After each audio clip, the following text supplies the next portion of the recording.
Hey internet, how have you been? It's been a while. It's been basically a whole pandemic since I've been online. I mean, I've been online, but I've been lurking and have not actually made any content because that's where my brain's been at.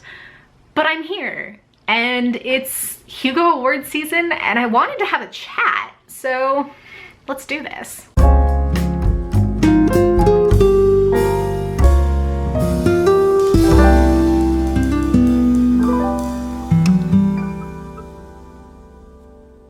So before we start, of course, we're gonna do all of the prefix stuff.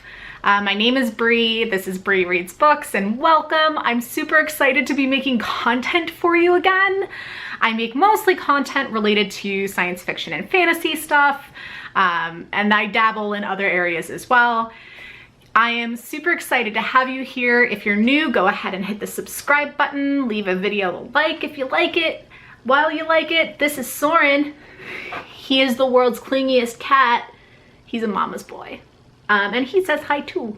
So let's go ahead and talk about the Hugos, because I feel like every year the Hugos is a little bit of a clusterfuck. I'm just gonna say it. It's a clusterfuck. And there are a lot of reasons that that happens. Some of them are cultural, some of them are kind of organizational, and I wanted to unpack them. Now, keep in mind, there are a lot of elements at play when it comes to the Hugo Awards and what's going on behind the scenes. And what I'm kind of thinking of are big issues that catch the public eye. Not necessarily the broader public, but the science fiction, fantasy loving public. So think Race Fail, the Sad Puppies, the Outstanding Awards, and all of the stuff that has gone on in the last couple of years, the George R.R. Martin nonsense that's happened and all of that good stuff. And I wanted to kind of break it down because, well, it looks like maybe things are happening again. We'll see. We'll see in the next couple weeks. Regardless, I'm going to pay attention to the Hugos. I have paid attention to the Hugos for a long time. As some of you might know, if you scroll back through my old videos, I have been to the last almost five World Cons in a row. I am not going this year for a couple of different reasons. COVID, I'm having a baby, all sorts of things are being shifted around to be right in December, but I'm a big World Con person. I have loved going. And I have a lot of thoughts. When I started thinking about this issue, there were a lot of different aspects of Hugos and Worldcon that kind of came to mind. In recent years, there have been a lot of scandals around kind of who is involved in the community, what we're recognizing, how the awards work, even just logistically. And all of that has made a lot of people, I think, very tired of the institution. And understandably so. You know, especially in the wake of all that was 2016 to 2020.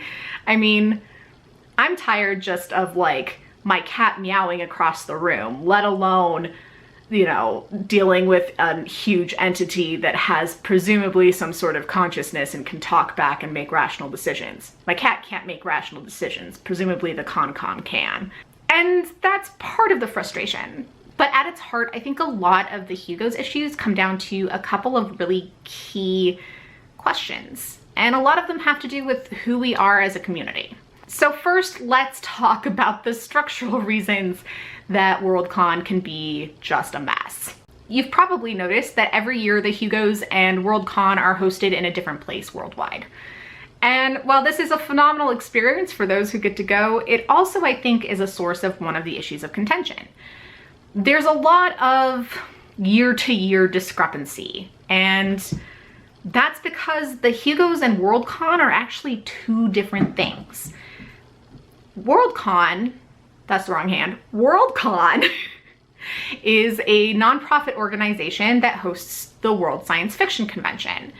That convention hosts the Hugo Awards, which is kind of like saying that your mother-in-law is throwing a party for your cousin.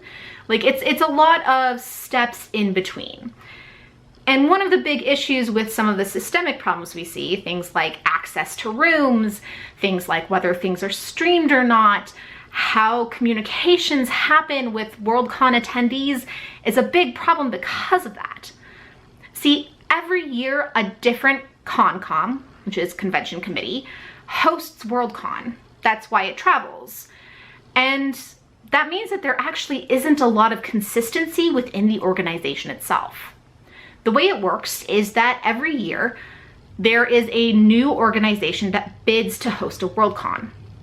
Those people often include some folks who have hosted previous Worldcons, but very frequently, especially in places that are not constantly hosting, places like Chicago or DC who do this every couple of years, that group can have little to no access to kind of career con runners, so to speak. And on top of that lack of institutional knowledge, there are also really serious legal issues at play.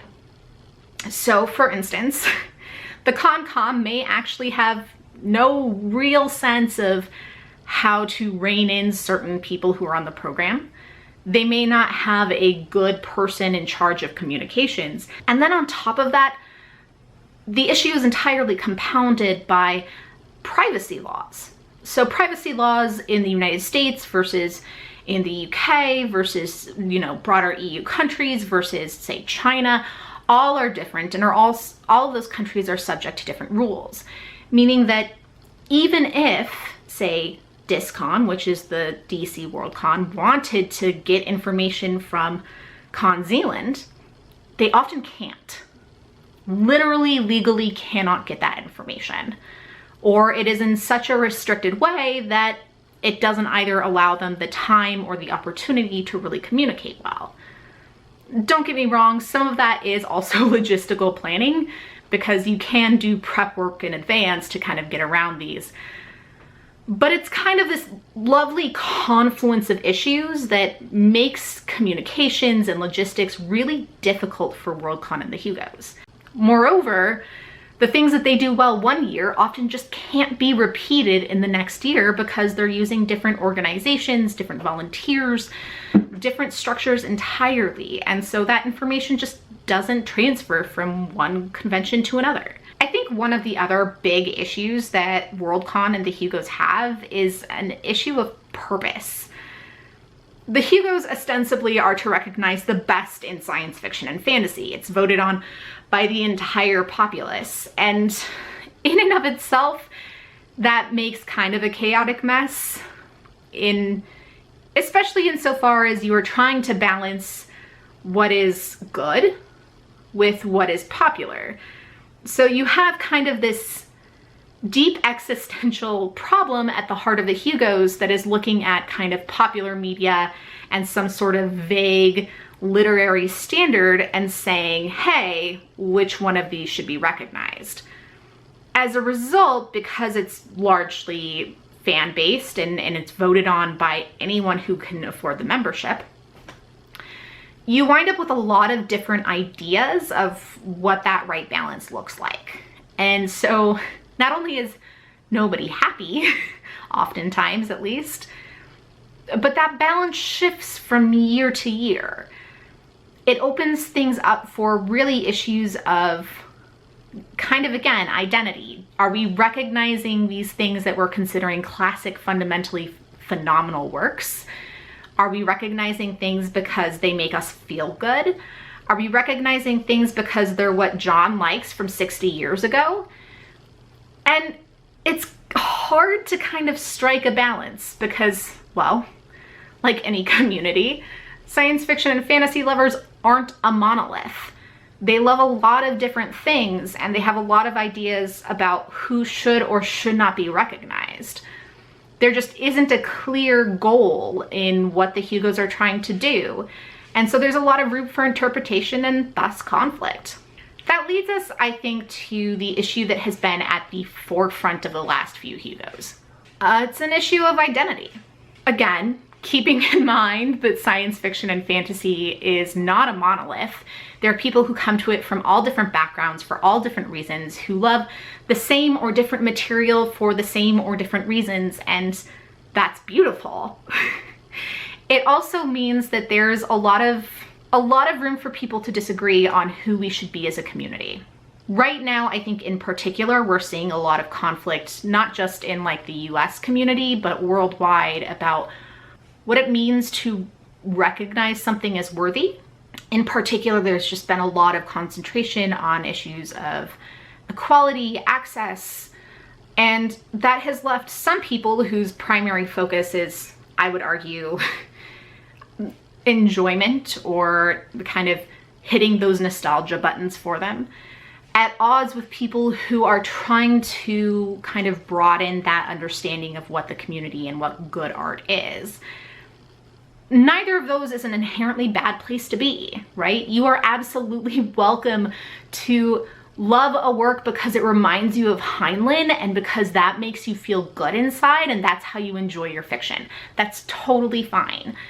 And you're totally allowed to be like, this thing does something new and has a protagonist who is a Black disabled woman and I've never seen that and that's phenomenal. That can also be true. It just means that that door is open for that conflict. And there are a lot of ways that the current discourse, which I think is particularly hostile, sometimes for good and sometimes for bad reasons, to really be opened up there and really explored. I think that it has made a really big splash, particularly as it makes the community reevaluate some of our classic creators and those kind of community pillar people that we've always loved, right? The Heinleins, the John Campbells, those kind of figures. And as we reevaluate that, it is okay to adapt. What this does mean is that there's a lot of talk in our community right now about what it means to love a work and why you get to love it. There is an underlying presumption, I think, from a lot of people that if someone tells you your work that you love, right, whatever book or movie or comic that might be, they tell you that maybe it's problematic or that it doesn't suit their likes, there is often a sense that that person is attacking you personally. That becomes very difficult when you have so many people coming together for different reasons, right? The fact that somebody comes to science fiction because, you know, these new books really make them feel like they did when they were 12, and that's, you know, lets them feel like fantastic things can happen, and, you know, there can be big battles of war that are good versus evil, and oh my gosh, this just reminds me of Heinlein, or this reminds me of Asimov. Those people have a place in the community. Right now, it often feels like they're at odds with people who are saying, hey, that work, while you love it, has a history that hurts me or hurts someone I love, or I don't think it does a good job of showing X, Y, and Z, and I think you should consider these works, right? This is clearly a paraphrasing, and a very polite paraphrasing of how these communications often go. And I think that that's a really big opportunity for conflict. And I think that that has reflected in a lot of the ways that the Hugos, and especially the Hugo voter community, has been interacting with it lately. That is at heart what is opening the door to conflict as we reevaluate kind of these central figures to science fiction, and we kind of take a step back and say, hey, is this what we wanted? The point being, there's kind of no one reason that the Hugos are always a mess.